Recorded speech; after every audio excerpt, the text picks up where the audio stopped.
Omarchy Linux, in the last month alone, just the last month, the last 30-ish days, has had over 150,000 ISO installs. 150,000 people grabbing the ISO of Omarchy Linux and installing that bad mamma jamma on their systems. And this is for a Linux distribution that has only existed as a glimmer in anyone's eye for a handful of months. I mean, this just started this summer, and summer has just ended. And it's already hitting in 1 month over 150,000 users. And that trajectory appears to be increasing significantly. I've said it over and over again, but there is a clear and very simple strategy for ensuring success in open source software and even just in software and computing in general. And that is this: build a piece of software that is pretty decent, just a good piece of software, and publicly reject woke and DEI politics. It's real simple. You do those two things and you just to the moon, baby. This is happening over and over and over again. We saw this earlier in this year with Open Mandriva. Back in January, Open Mandriva, which had for a long time kind of languishing in relative shadows, right? Off into the obscure shadows just a little bit. It's been a great Linux distro for years and years and years, but it just hasn't been basking in the spotlight. But in January, they came out and they got a hold of the Lunduke Journal and they said, hey, you know what? We are not woke. We do not cater to DEI politics. We don't censor and kick out people because of their politics. We just make good software. We're not DEI. We are not woke. So I covered that. I put that out there into the world and it took off like a rocket. We saw over the course of January spikes in people searching for Open Mandriva and people joining the Open Mandriva user support forums and downloading Open Mandriva. It shot up through the moon. I mean, you look at the search trends, the Google Trends for it alone, and it just went from 0 to 100 instantly. And it stayed relatively high since then. People have been interested in it since then. And it's a great piece of software. It absolutely deserves it. The team has put in a tremendous amount of work over the last several years and made a great Linux distribution. But what really captured people's attention was that it was A, good, and B, not woke. Those two things together made normal people, normal computer users who were just tired of the DEI woke politics and just don't want any part of that diseased, hatred-filled mindset anymore. They stopped and they said, hey, I want to give that a try. And that's what's happening with Omarchy Linux as well. The folks behind Omarchy, DHH and all the rest of them, they put together a unique quality system, right? A good piece of software, something fun, maybe something not for everybody, right? Not everyone's going to like its tiled window manager, text user interface heavy approach to things. I think it looks great, but it's not going to be everyone's cup of tea, but it's a good piece of software. And they put it out there and publicly just rejected the DEI stuff. And that got them some interest, got them a lot of interest. And then on top of that, the left has been attacking Omarchy Linux and DHH and Framework Computer for daring to support Omarchy Linux and anyone associated with Omarchy Linux. The leftist activists have been attacking nonstop, including people from the Gnome Foundation and a bunch of other organizations. They've just been attacking and attacking and attacking. Oh, those Omarchy folks, they're Nazis. They're fascists. They have Hitler particles. That might be my favorite. The Hitler particles thing was pretty good. And they've just been attacking them nonstop.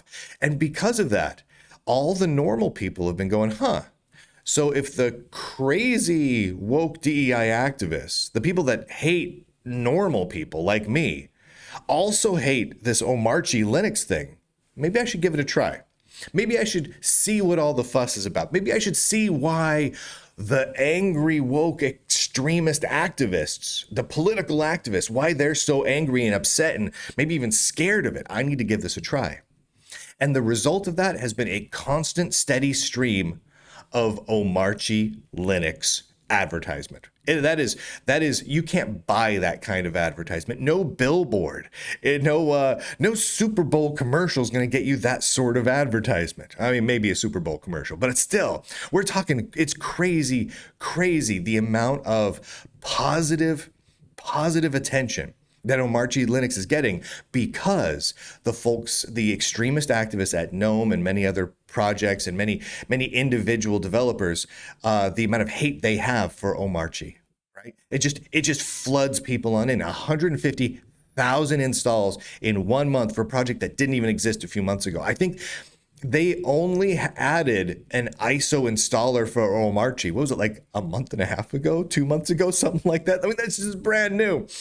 And here it goes. It's shooting through the moon. Now, for those of you who don't know, 150,000 installs in a month is pretty big news for most Linux distributions. I mean, most Linux distributions, even if you go to like distrowatch.com and you look at the little sidebar there, they list the, 50 Linux distributions that get the most hits or whatever. Once you get below like the top 3, 150,000 is a big friggin' deal. I mean, you get below the top 5 and those suckers, they tend to not crack the 100,000 line.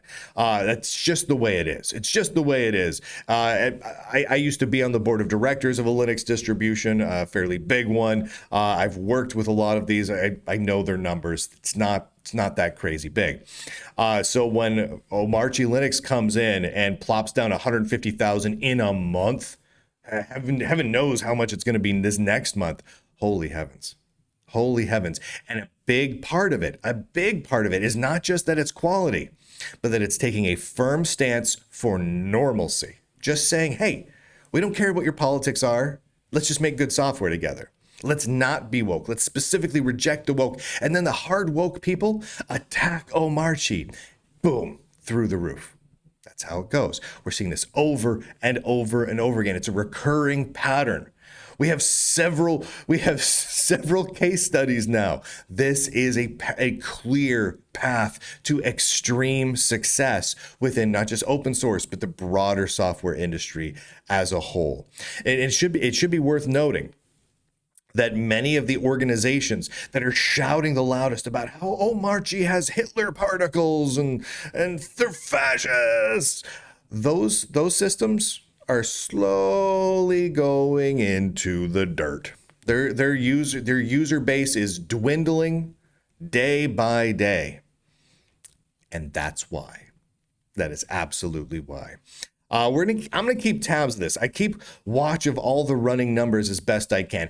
Tracking user market share of Linux distributions is incredibly difficult because no two Linux distributions measures their downloads or their installs or whatnot the same way. Some of them have a bit of telemetry in them. Some of them have no telemetry in them. Some of them measure their downloads. Some of them measure unique IP address hits to their repository service. There's a bunch of different ways that they do it. None of them measure it the same. Most of them, if they do measure it, don't report on it, and a lot of them don't even measure it at all.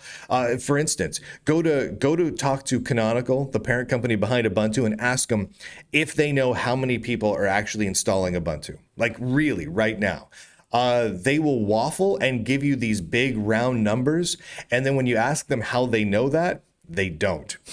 The truth is they're just making it up. They're mostly just guessing based on a good guess based on what some of their website traffic is and maybe some of the downloads, and then pump that into an algorithm that spits out a fancy number. Like they don't really know, right? The same is true for Fedora, OpenSUSE, the whole lot of them. None of them really know. And what's crazy is a lot of them change the methods by which they track those numbers oftentimes every year or two, so you can't even measure them against past year to determine growth or decreasing market share or anything. It's chaos. It's a mess. But one thing is clear. 150,000 ISOs of Omarchy Linux in 1 month. Huge numbers. Huge numbers. Thank you to the Lunduke Journal subscribers for making this sort of coverage possible. Go to lunduke.com and click on all the fanciest links. You can free subscribe anywhere that you see on the screen right now. X, Substack, Rumble. I know those of you listen to the audio podcast, you can't see that. But anyway, if you go to lunduke.com, the links are there, and they're really great. And they're all for free. All the shows you can watch for free and spread them out with the world. And if you want to support what the Lunduke Journal does, there's ways, excuse me, ways that you can support it as well, but you don't have to. You don't have to if you don't want to, but if you do, that's nice too. Thank you very much to all the subscribers. I really couldn't do that without you. Particularly thanks to all of the lifetime subscribers. If you go to lunduke.com, there's a little link where you can become a lifetime subscriber to the Lunduke Journal, meaning you pay once and you're a subscriber for life, right? You get access to the forum, you get access to all the downloadable versions of the episode, so it's not just sitting on a YouTube or X or Rumble or something somewhere. You can download the DRM free MP4 files as well, a bunch of ebooks, all that sort of thing. So go to lunduke.com, pick up a subscription, keep the Lunduke Journal rocking well into the future. And with that, ladies and gentlemen, boys and girls, nerds and nerdettes across the inner tubes, I do declare and broadcast.